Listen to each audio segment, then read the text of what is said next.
नमस्कार। भारत में अयोध्या संभल के बाद अब अजमेर शरीफ दरगाह के नीचे भी मंदिर खोजा जाएगा। एक बहुत फैक्ट की बात आपको बताती हूँ, इसको ध्यान से सुनिएगा। भारत में अगर मुस्लिम राजाओं ने मस्जिदें बनवाई तो मुस्लिम राजाओं ने मंदिर भी बनवाए, लेकिन नफरती लोग आपको ये कभी नहीं बताएंगे। भारत में बहुत सारे मुस्लिम राजाओं ने मंदिर बनवाए, शिवाजी को छोड़कर क्या किसी हिंदू राजा ने मस्जिदें तामीर करवाई? एक लाहौर के सूफी संत साईं मियां मीर ने 1588 में स्वर्ण मंदिर की नींव रखी थी। तो स्वर्ण मंदिर की नींव रखने वाला एक मुसलमान था। और बताती हूँ, लखनऊ के अलीगंज का बड़े हनुमान जी का मंदिर नवाब सिराजुद्दौला ने अपनी बेगम आलिया बेगम के लिए बनवाया था। आज भी हनुमान मंदिर की प्राचीर पर चांद तारे लगे हुए हैं। बड़े मंगल पर भंडारा लगवाना लखनऊ में मुसलमानों ने ही शुरू किया था। दोस्तों, अकबर ने ज्वाला जी में सोने का छत्र चढ़ाया। गुरदासपुर जिले के कलानौर में भगवान शंकर का मंदिर बनवाया। मध्य प्रदेश में कश्मीर में मंदिर बनवाए। यहाँ तक कि अपनी पत्नी के लिए अपने घर में मंदिर बनवा दिया। क्या किसी हिंदू राजा ने अपने घर में मस्जिद बनवाई? अब आप कहेंगे कि अकबर ने हिंदू राजकुमारी जोधा या हरखाबाई, जो भी आप नाम ले लीजिए, उनके साथ शादी की थी तो फिर प्रेम में बनवा दिया होगा। ये कौन सी बड़ी बात है? तो दोस्तों, नफरत के इस युग में एक और फैक्ट बताती हूँ आपको। अब इसे आप चाहें तो नफरत फैलाने वाले अंकल आंटियों के ग्रुप में फॉरवर्ड कर सकते हैं। देखिए, राणा सांगा मेवाड़ के हिंदू राजा थे। इन्होंने मुस्लिम सेनापति की बेटी मेहरुनिसा से शादी की थी। क्या मेहरुनिसा के लिए मस्जिद बनवाई? नहीं। इसके अलावा उन्होंने 3 और मुस्लिम लड़कियों से शादी की थी। क्या उनके लिए मस्जिदें बनवाई? नहीं। कुंवर जगत सिंह, उन्होंने 89 के अफगान नवाब कुतुल खां की बेटी मरियम से शादी की। क्या उन्होंने मरियम के लिए मस्जिद बनवाई? राजा छत्रसाल, उन्होंने हैदराबाद के निजाम की बेटी रूहानी बाई से शादी की थी। महाराणा कुंभा ने मुगल साम्राज्य के अधिकारी वजीर खान की बेटी से शादी की थी। राजा मान सिंह ने तो अकबर की भतीजी राजकुमारी बीवी मुबारक से शादी की थी। अकबर ने मंदिर बनवाया था तो मान सिंह मस्जिद ही बनवा देते। महाराणा अमर सिंह ने अकबर की बेटी शहजादी खानूम से शादी की। क्या खानूम के लिए मस्जिद बनी? दोस्तों, इसी तरह कई हिंदू राजा थे जिन्होंने मुस्लिम शहजादियों से, राजकुमारियों से शादी की थी। क्या किसी मुस्लिम राजकुमारी के लिए मस्जिद बनवाई गई? अकबर की तरह हिंदू राजाओं की भी कई रानियां हुआ करती थी। हिंदू मुसलमान दोनों रानियां हुआ करती थी। इसीलिए कहती हूँ, आज भारत में नफरत की खेती करने वाले आपको ये फैक्ट कभी नहीं बताएंगे। कहते हैं बाबर ने कई मंदिर तोड़े, उन पर मस्जिदें बना दी। बाबर तो चला गया।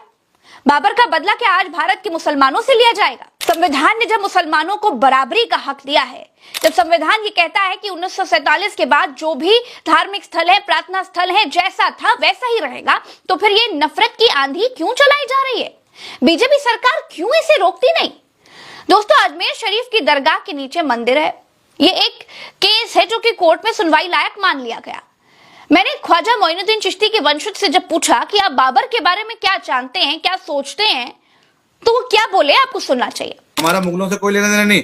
राज करने आए थे, आज उनका कोई नाम लेवा नहीं है। उनकी कब्रों पे 2 आदमी नहीं जाते। हम उनके मानने वाले हैं, जिनकी कब्रों पे बादशाह भी आके झुकते हैं। हम गरीब नवाज के मानने वाले हैं। अब एक 1910 की किताब के बेस पे 850 साल की हिस्ट्री को चेंज नहीं किया जा सकता। तो अब क्या कहना चाह रहे हैं? क्या जानबूझकर हिंदू मुसलमान किया जा रहा है? बिल्कुल, ये एक माहौल खराब करने का प्रयास किया जा रहा है। और ये जो महाशय जो काम कर रहे हैं, मैं समझता हूँ चीप पब्लिसिटी के लिए कर रहे हैं। तो आपको लगता है ये अजमेर शरीफ वाला मामला जो है ये पब्लिसिटी के लिए आगे बढ़ाया गया है? बिल्कुल पब्लिसिटी स्टंट है। कॉन्स्पिरेसी भी हो सकती है, बिल्कुल मैं नहीं कह सकता।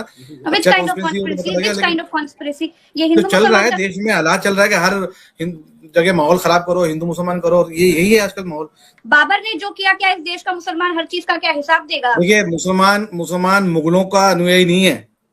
मुसलमान मुगलों को नहीं मानता है। मैं आपको बहुत स्पष्ट कर दूं, जो लोग कहते हैं ना बार बार मुगल यहाँ इस मुल्क में राज करने आए थे। हम तो गरीब नवाज के मानने वाले हैं। ख्वाजा मोइनुद्दीन चिश्ती दरगाह पर मोदी चादर चढ़ाते हैं, सारे प्रधानमंत्री चादर भेजते हैं, लेकिन फिर भी उनकी सरकार इस मंदिर खोजो अभियान पर कुछ नहीं बोलती, बल्कि भाजपा से जुड़े वकील ही मंदिर मस्जिद करने के लिए जुटे हुए हैं। दोस्तों, इस हिंदू मुसलमान का असर क्या पड़ रहा है वो आपको बताती हूँ। दोस्तों, आपके सामने ये 2 मुस्लिम बैठे हुए दिखाई दे रहे हैं ना, ये दोनों फेरी वाले हैं। ये दोनों जम्मू से सटे हिमाचल प्रदेश में हैं। यहाँ इनसे व्हाट्सएप गैंग वाली आंटी जी कह रही हैं कि क्योंकि फेरी वाले दोनों मुस्लिम हैं, इसीलिए वो उनके हिमाचल में सामान न बेचें। अगर मुस्लिम फ्री में भी उनको सामान दे देंगे तो भी वो उनसे नहीं लेंगी। और इनसे सामने क्यों लेना सामान? ये क्या हमारे को मुफ्त देंगे? और मुफ्त भी देंगे तो हम क्यों लेंगे? आप आगे आंटी जी कहती हैं कि आप जय श्री राम बोल के दिखाओ। अब इस पर जब आंटी जी से कहा गया कि आप कलमा पढ़कर सुनाओ जरा, तो आंटी जी कहते हैं कि मैं कलमा क्यों पढ़ूं? फिर छिड़ गई कश्मीर पर बहस।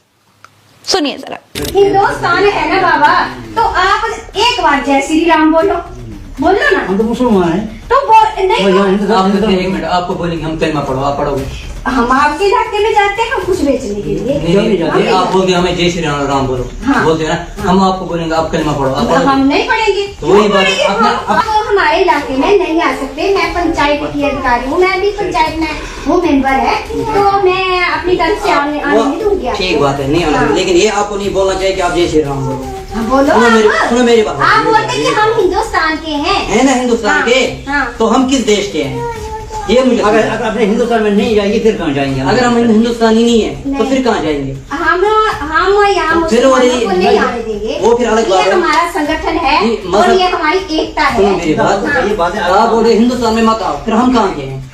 आप तो कहाँ जाना? अपने कश्मीर में रहो। हाँ, कश्मीर किसका है? वो भी हिंदुस्तान का ही है ना। है होगा बोल, मैं नहीं मानती। दोस्तों, व्हाट्सएप वाली आंटी अपनी ही बातों में फिर फंस गई। अब मैं कसूर व्हाट्सएप वाली आंटी का बिल्कुल नहीं कहूंगी। ऐसे लाखों करोड़ों व्हाट्सएप वाली आंटियों अंकलों को जीता जागता ज़ॉम्बी बनाकर छोड़ दिया गया है। अभी रुकिए, अभी कहानी खत्म नहीं हुई है। मुस्लिम जागरूक थे, हिमाचल में कांग्रेस की सरकार है, लगा कि मामला खराब हो सकता है, मामला थाने पहुंच गया। आंटी जी फिर माफी मांगते हुए दिखाई दी। मैंने उनको बोल दिया था, जाने अनजाने में मेरे से कुछ गलती हुई होगी तो मैं उसके लिए हमारे धर्म के बारे में ना कोई बात नहीं। ये पता चला मैं आप हमारे धर्म के बारे में बोल रहे हाँ, हैं। मैं इसके लिए ही आपसे माफी मांगती हूँ। दोस्तों, ऐसा नहीं है कि हमारे देश के लोग बुरे हैं ना, लोगों को नफरत की तरफ सरकारें ढकेल रही हैं, ये बहुत बुरा है। नफरत को शह देने वाली सरकारें समाज में जहर घोल रही हैं। अगर यहीं पर भाजपा की सरकार होती तो क्या होता? गलत करने के बावजूद आंटी जी को इस शर्मनाक हरकत के लिए हिंदू हृदय सम्राट बना दिया जाता। दोस्तों, शरिया कानून से चलने वाली मुस्लिम सरजमी अबू धाबी में मंदिर बना, मोदी ने उसका उद्घाटन किया। हमारी छाती चौड़ी हो जाती है ना उसको देखकर। हम बहरीन में मंदिर बनाने जा रहे हैं, अच्छी बात है, लेकिन सोचिए अगर अबू धाबी में हमारे देश जैसे नफरती ज़ॉम्बी पैदा हो जाते तो क्या होता? क्या बन पाता मंदिर? ना, समाज साथ रहने से चलता है। समाज को बीजेपी, सपा, बसपा, कांग्रेस नहीं चला रही है।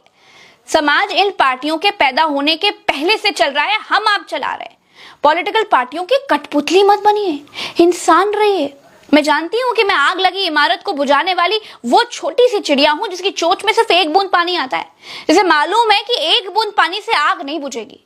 कोई बात नहीं, मेरे बुझाने से भले ना बुझे, लेकिन मुझे इत्मीनान तो है इस बात का कि जब इतिहास लिखा जाएगा तो मुझे आग लगाने वालों में नहीं बल्कि आग बुझाने वालों में गिना जाएगा। चलते हैं, नमस्कार।